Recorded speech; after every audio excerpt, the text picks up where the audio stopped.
You ever just feel like succumbing to the lies or the false beliefs that you've heard, and unfortunately it got cemented in your heart or your head, and you're just like, I'm sick of trying to heal that, or I'm not quite there yet. Am I ever going to get there?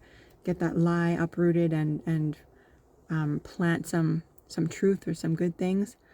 That's how I feel right now.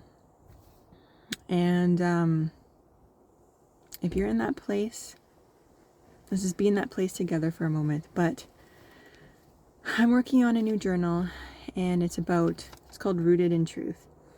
And the theme of it is, when we think about reclaiming our identity in Christ, part of that is uprooting those false belief systems, those things that were spoken over you that were lies, whether the enemy has whispered that in your ear, a parent has told you are something, you aren't something, some kid in the playground said one thing once and you still remember it to this day, and you've taken it to heart and you've let it soak in there and take root. And God's coming along and telling you, that's not supposed to be in your garden, my dear. Let's uproot that and replant something. Now, it sounds nice. My metaphorical garden sounds lovely. But the reality, the humanness of that journey is really hard. And probably the last 48 hours, I've just been like, this sucks. Just when you thought you've dug up enough weeds, oh look, there's 15 more that I didn't even know it was there. Or I thought we got rid of that one, but look, there's still a little nub or stub that's right there that I have to deal with. Well, that's part of life. And if you're a believer, it's part of growing, maturing, moving from drinking milk to eating steak, spiritually, metaphorically. And I just was reflecting, I'm like, God, how do we get to that point when we feel so heavy, when our heart is hurting? You know what? Okay. Let's start with just acknowledging how beautiful the heart is. And just what God says in Proverbs 4:23. Above all else, guard your heart, for everything you do flows from it. I think that's just like so simple. I feel like God's just saying, careful what you allow in your heart, whether that's what you see, what you hear, the thoughts or things that you might hear turn into a thought. Are you letting it take root, or are we taking it captive and dismissing it? You know, it's just, have you journeyed long enough to really realize that, oh my gosh, stuff does take root in my heart? And then from there, the things that I say, the things I do, the way I make decisions, the way I move through this world is all affected by what's going on in your heart condition. So I encourage you just to think about, what are some of those lies? So for me, I'm a recovering people pleaser, but I can't almost remember not being a people pleaser or feeling like I had to earn love and acceptance. I remember, I don't even know what was going on, but my mom said to me one day, I was quite young. She just said flippantly, why can't you be more like so-and-so? Maybe I was 5 or 6. And my mind heard that. There's a lie in that. That lie was, you're not good enough the way you are. Why can't you be like so-and-so? And so I heard that. The thought swirled in my head, and unfortunately it took root, and it hurt me. And I just remember thinking, oh, you don't like who I am, Mom. I guess I have to change or shift and move a certain way in order for you to accept and love me for who I am. And unfortunately that's followed me now, the 3 decades, 3 and a few years, decades I've been on this earth. And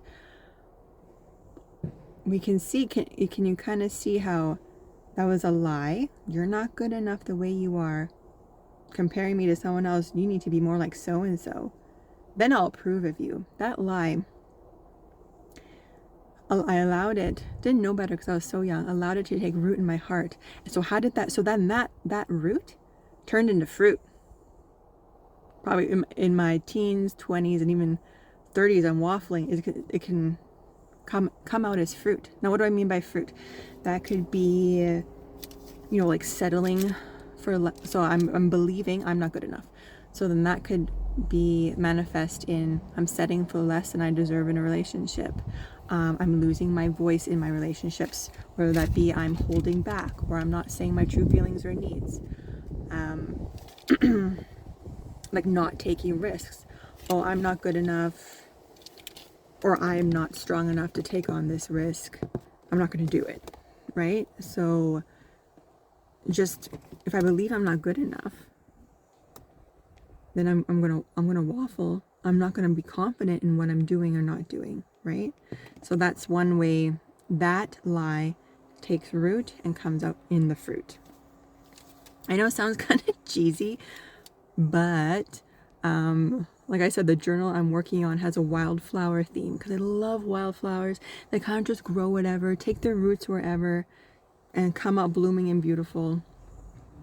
So that's why I was thinking, okay, lie becomes a root in our fruit. So bear with me. I want to read, I want to take a look at Matthew 15:18-19. But the things that come out of a person's mouth come from the heart, and these defile them, for out of the heart come evil thoughts, like murder, adultery, sexual immorality, theft, false testimony, slander, etc. I bring up that verse because often, let's say when someone tells us a lie or says something not uplifting to us, like what my mom said, it came from something within her. Because that wasn't truth to me. I was just like a little kid. What have I done so crazily wrong in my 5 or 6 years of life to really have that as something spoken over me?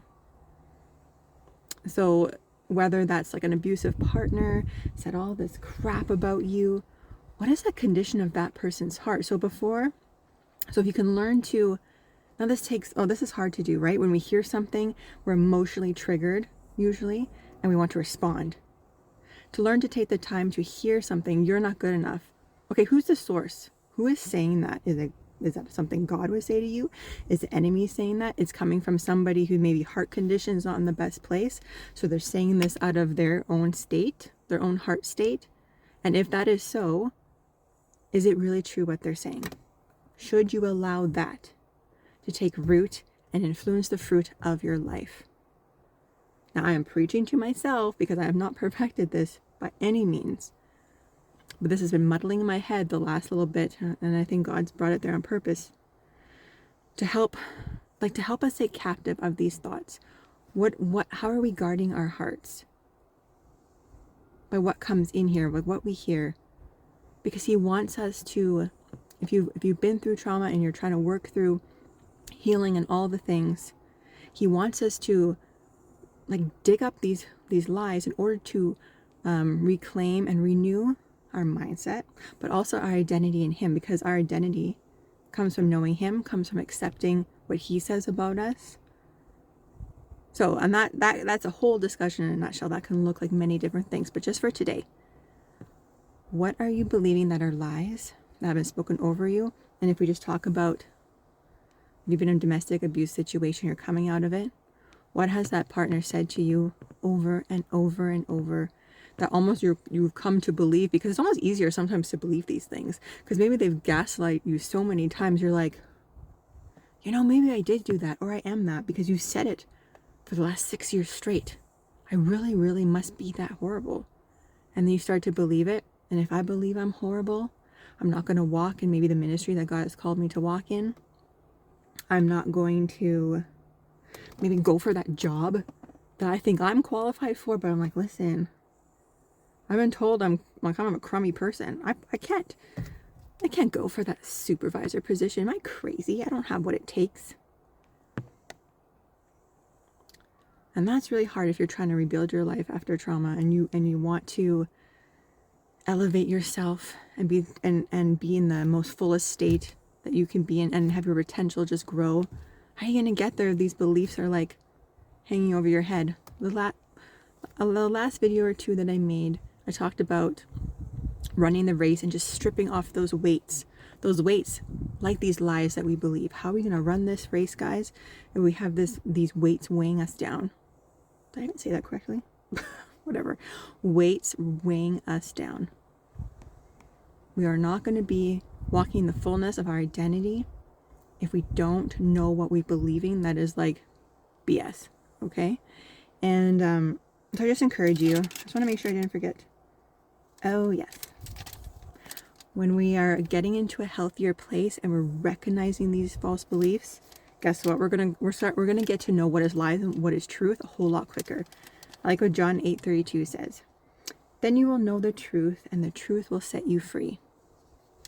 What is the truth? The truth is what God says about us. That we are more than conquerors in Christ. We are daughters of the King. We have the victory. We are made in His image.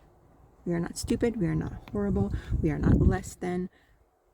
We are the head. We are not the tail. God's got our backs. Those are truth. So, journey with me and continue. I invite you to continue to journey with me. Whatever you're healing from. Specifically, I work with women and talk to women who are healing from domestic violence, but other traumas and sexual abuse too. So, I am, like I said, working on a new journal called Rooted in Truth. Take care. Keep going on this journey. God's got you. And He's Jehovah Rapha, the God who heals. Remember that. Okay, guys. Take care.